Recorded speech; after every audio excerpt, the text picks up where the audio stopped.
As the federal government continues to make clear its campaign against corruption and reduction in cost of governance, can the President Buhari's administration make it right in the award and implementation of contracts in Nigeria? Welcome to Question Time. I'm Benga Ashiru. You may also join in this conversation by sending us a comment on our various social media platforms showing on your screen. Recently, President Muhammadu Buhari engaged the U.S. in talks on anti-graft issues. There are indications that President Buhari is planning the prosecution of those indicted in the $182 million Halliburton bribery scandal. The Halliburton scandal is reported to be just one out of the many high-level contract scams in Nigeria. Who should be held accountable for the reported rot in the award of contracts in Nigeria? According to the Procurement Act 2007, the Bureau of Public Procurement is responsible for the monitoring and oversight of procurement in public institutions. Channels Television was at the Bureau of Public Procurement headquarters in Abuja, where we met the Director General, Engineer Emeka Ezeh. According to Engineer Ezeh, it has never been this good in terms of ensuring transparency in award of contracts in Nigeria. Let's find out how true is this claim. What the BPP does is that BPP is to the procuring entity. Procuring entity is a federal institution. What the central bank is to the commercial banks.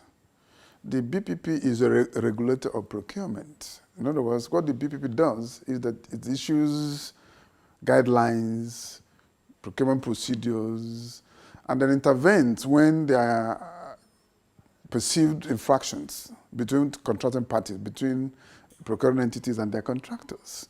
And then once we intervene to rectify whatever may have happened, to build confidence in the system. That's what the BPP does. BPP is not a contracting party, so to say.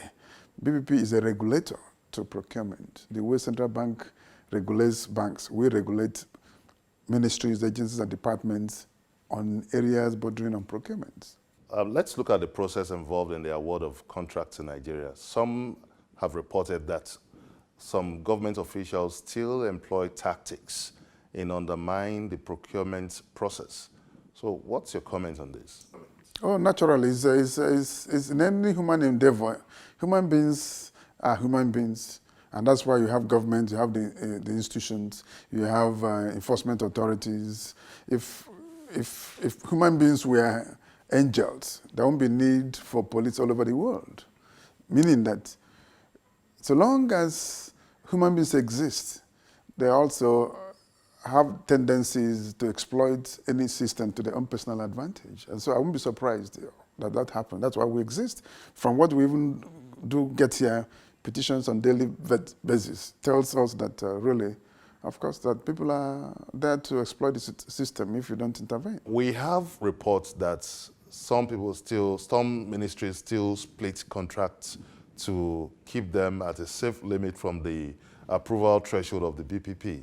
So how do you react to these allegations? Of course, those ones it's something that we deal with virtually on daily or basis often. When we have such ones, we send them to ICPC and EFCC, and they have so many of such cases that are investigating. So are you saying you don't have petitions of those who have been involved in splitting contracts? It's very simple. What is a split of contract? You can split, well, you can phase a contract and you can split a contract. When a contract is phased, it means that you are breaking the contract into phases in such a manner that you can get the job done without. Splitting becomes a crime when you do so in attempts to avoid approval threshold. In other words, if a job is going to cost 1.5 billion, and knowing fully well that for that job to be considered, it requires high authorization for the Executive Council, and you do not want to come here for no objection, you deliberately design the job to cost 750 million and 850 million, and then award them separately. You have split the contract, you have committed offense. But if a job is going to cost, say, 100 billion, and you think that it's going to be too much to be handled by one person, that it needed to be developed into lots, and you say, okay, road A from here from Abuja to Lokoja, let's do it into section 1, section 2, section 3, and given to for contractors to quicken the process of development, and all of them still come through the normal process of getting no objection from us and going to higher authorization for final approval. If you do that, you have not committed a crime. It is not a split of contract. It becomes a split of contract when you deliberately do that with a view to avoiding approval threshold, a higher authorization in the instance that I have given. So there's no doubt that that still could be happening. The ones that have happened that are in our knowledge, we have sent to EFCC and the ICPC. You can join in this conversation by sending us your comments on our various social media platforms showing on your screen.